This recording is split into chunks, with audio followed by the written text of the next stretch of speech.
Երեկ Նիկոլ Փաշինյանը մարդ, որ կործանել է Արցախը, ներկայացնում էր այսպես կոչված 4-րդ հանրապետության իր տեսլականը, որը մեծ հաշվով 3-րդ հանրապետության կամ առհասարակ Հայաստանի հանրապետության կազմաքանդման ծրագիրն է։ Եվ մեծ հաշվով ես ունեի զգացողություն, որ եթե ներկայացնողն այստեղ չունենար Նիկոլ Փաշինյան անուն ազգանունը, այլ Ադրբեջանի կողմից նշանակված Ոմն Փաշաև, մեծ տարբերություն չէր լինի այն բովանդակության հետ, որ հնչեցվել է այս ամբիոնից։ Եվ իսկապես այն բոլոր շերտերը, որ հայ մարդուն, հայկական ինքնությունը պահում է, դրա բոլորի վրա գրող կա։ Գրող կա մեր պատմության նկատմամբ։ Ու ինձ համար իսկապես անհասկանալի է, թե ինչպես է մարդը, թե ինչպես է Հայաստանի Հանրապետության փաստացի ղեկավարի եւ մեր հակառակորդ երկրի ղեկավարի հայացքը, նույնիսկ մեր պատմության նկատմամբ այդքան նույնական, որովհետեւ անհնար է որ նույնական լինեն, կոնֆլիկտ ունեցած երկրներ ենք։ Անհնար էր այդքան նույնական լիներ, բայց նույնականա հայացքը Արցախի շարժման հետ կապված, պատերազմի, հաղթանակի։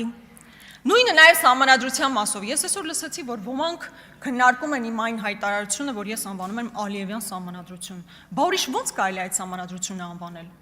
Դուք սահմանադրության մասին փոփոխությունների մասին խոսել եք 20 թվականի, 21 թվականի, 22 թվականին, այդ ամբողջ ընթացքում որևէ հայտարարություն եղել է այն մասին, որ անկախության հռչակագիրը պետք է հանվի սահմանադրությունից։ Իհարկե չի եղել։ Որ պայն Ալիևն ասել է, սա է նախապայմանը, պետք է գնաք անեք, որից հետո հնարավոր է դեռ պայմանագիրը ստորագրի, Նիկոլ Փաշինյանը գնում է հանրային ռադիո, ասում է անկախության հռչակագիրը կարմիր այսպես շոր է, որը կատաղացնում է Թուրքիային եւ Ադրբեջանին։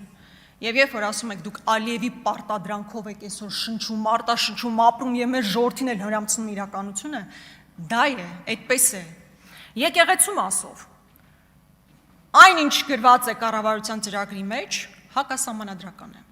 Ես ձեր հարցի բարոյական կողմը չեմ քննարկում։ Հակասահմանադրական է, որովհետեւ կառավարությունը որևէ առնչություն չի կարող ունենալ եկեղեցու ներքին գործերին, չի կարող ու վերջ։ Իսկ այն ամեն ինչ որ Ռուբեն Ռուբինյանը այստեղից պատմում էր եւ մնացածներն էլ տարբեր իրենց ելույթներում հնչեցնում են, ուզում եմ մի հատ պարզ հարց տալ։ Այդ բոլորը որ պահից եք սկսել հասկանալ։ Երբ որ կաթողիկոսի հետ սելֆիներ եք անում, երբ որ մայր տաճարի բացմանը, վերաբացման կամ օծման արարողությանն եք մասնակցում, այդ ժամանակ չգիտեիք, թե երբ որ հրամանը եղել է Ադրբեջանից, այդ նույն պահից սկսեցիք այդ ամեն ինչով զբաղվել։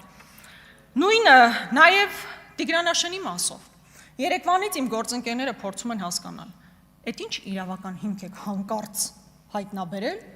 որի հիմքով Հայաստանի Հանրապետության տարածք հանդիսացող Տիգրանաշենը այլևս դարձել է քյարքի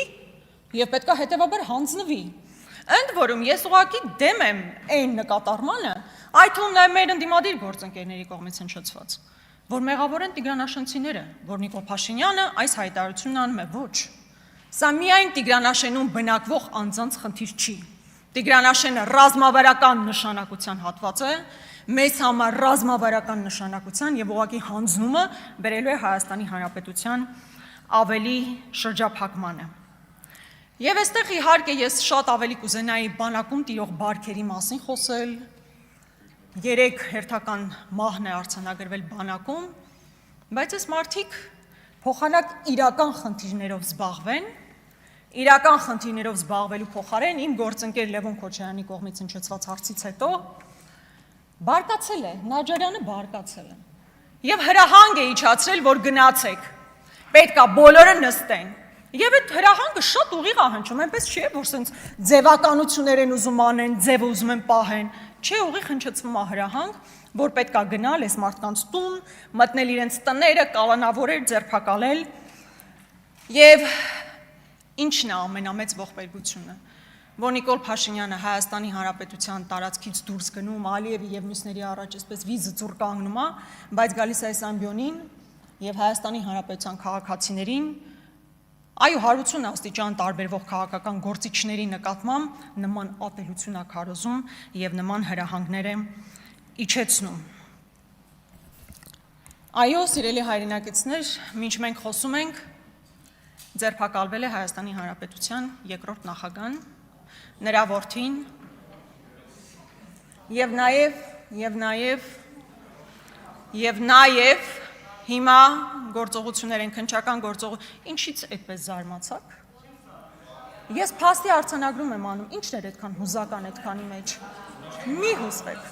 Տիկին Գրիգորյան, մի վիճեք դահլիճի հետ, չենք զարմացել։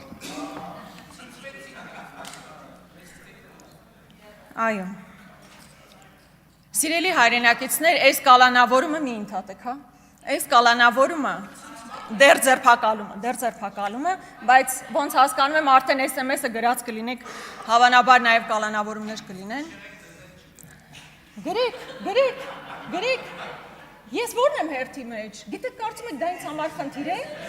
Մեր ցուցակում 96-րդն էիք ոնց որ։ Այսօր Ռուբեն Ռուբինյանը ասում է մի ընդհատեք։ Ասում է ես արդարության ծարավ ունեմ, ես էլ արդարության ծարավ ունեմ։ Հայ ժողովուրդը արդարության ծարավ ունի, եռաբլուրի համար, Արցախի կործանման համար, հայկական պետականության բովանդակության կործանման համար ու վաղ թե ուշ, կարա վաղը չլինի, կարա մի ամսից ու մի տարուց չլինի, հայ ժողովուրդը այդ ծարավը ստանալու է, ես էլ եմ այդ ծարավը ստանալու։ Բայց այդ արդարության ծարավի մասով ասում են նաև, չէ, Երանի արդարության համար հալածվողներին, որտեղ նրանցն է երկնքի արքայությունը։ Մենք չենք էլ վախենում արդարության համար հալածվելուց։ Չենք վախենում, որտեղ գիտենք հանուն ինչի կարող ենք հալածվել։ Հանուն Հայաստանի Հանրապետության, հանուն բովանդակության, հայկական բովանդակության հանրապետության։ Եվ ես որևէ վարքյան եւ մեր քաղաքական թիմը չի վարանելու այդ հալածանքներից, ետ չի կանգնելու։ Ես ուղղակի ուզում եմ, որ դուք դա իմանաք։ Սիրելի հայրենակիցներ, իսկապես սա միայն երկրորդ նախագահի ձերբակալման կամ նրա հետ ընտանիքի հետ առնչվող հարց չէ, որովհետև նախագահ Քոչարյանը մեծ հաշվով 18 թվականից կարող էր չգալ Հայաստանի Հանրապետություն, որովհետև շատ լավ պատկերացնում էր, թե ինչպիսին կարող են լինել հետևանքները, որ նա կարող էր ձերբակալվել եւ փաստացի ձերբակալվեց եւ հակասահմանադրական հոդվածով բավականին երկար ժամանակ բանտարկված էր։ Կարող էր նաեւ դրանից հետո, երբ դուրս էր եկել, այլևս քաղաքականության մեջ չլիներ, բայց եւ նաեւ հիմա, բայց սա անձնական հարց չի, իսկապես սեղանին դրված է հայկական պետության հարցը եւ ես անհոգնել սրա մասին խոսելու եմ։ Սա ոչ թե 4-րդ հանրապետության թևակողման process է, այլ հայկական պետականության, հայկական բովանդակության պետականության կազմաքանդման process է։ Եվ մենք փորձելու ենք մեր հնարավորությունների սահմաններում, իհարկե փորձելու ենք ամեն ձև խոչընդոտել ու կալանավորումը, հալածանքները որևէ խնդիր չեն առաջացնելու, հաջորդը կարող եք իմ մասով SMS գրել, եւս խնդիր չեմ տեսնում։ Բայց ես նաեւ երբեմն մտածում եմ, հատկապես Քոչարյանների նկատմամբ ատելությունը, երբեմն փորձում եմ հասկանալ, թե ինչով է պայմանավորված։ Եվ ես հասկանում եմ, որ մի քանի պատճառ կա։ Առաջինը հավանաբար, որովհետև նախագահ Քոչարյանը Արցախից է, եւ դուք էլ ինչպես հիմա պարզ է դառնում, առաջ պարզ չէր, ամբողջությամբ Արցախատյաց եք։ Ես սա ցավով եմ ասում նաեւ որպես մարդ, որ ժամանակին ձեզ սա տարել եմ։ Ու ես չգիտեմ այդ ատելությունը Արցախի նկատմամբ որ փուլից է գեներացվել։ Դուք ատում եք հավանաբար նաեւ նախագահ Քոչարյանին, որովհետև ձեզ հետ չի պայմանավորվել։ Ինչպես շատերը 18 թվականից հետո ձեզ հետ պայմանավորված դուրս են եկել կամ պայմանավորված հետ չեն եկել։ Եվ նաեւ այն պատճառը, որ ինքը հաղթած երկրի ղեկավարը։ Երեք դուք այստեղ մի նկատառում եք անում, որ գիտեք, այդ ձեր հաղթած նախագահին ես հաղթել եմ։ Բայց դա ձեր հաղթածի կեցվածք է։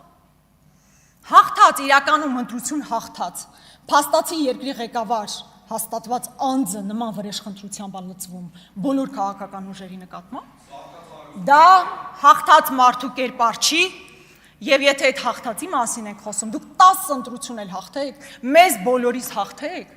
միևնույնն է դուք պարտված երկրի ղեկավար եք։ Ձեր օրոք է եղել պարտությունը, ու դուք հավանաբար հենց դա է որ չեք ներում, բայց ուզում եմ ասել, որ առանձին նախագահ Քոչարյանին, Լևոն Քոչարյանին, Աննա Գրիգորյանին, մյուսներին, Աղվան Վարդանյան, Լիլիթ Գալստյան, Մեսրոպ Մանուկյան, Արթուր Խաչատրյան, հարցը չի, մեզ բոլորիս կարող եք մեկուսացնել։ Դուք այդ լծակները ունեք, ամեն ինչ ձեր ձեռքում է։ Բայց մեզ ձայն է տվել 150,000 քաղաքացի, նույն գաղափարներով, նույն համոզմունքներով։ Ընդդիմությանը հավաքական առումով 550,000-ից ավել ձայն են տվել, ելի այդ նույն մտորումներով, նույն հայացքով մեր պետականության նկատմամբ։ Հետևաբար դուք չեք կարող 10 հոգու մեկուսացնել, մտածել, որ հարցը լուծված է, հարցը լուծված չէ։ Եվ այո, մենք ամեն բան անելու ենք, որպեսզի արդարությունը վերականգնվի,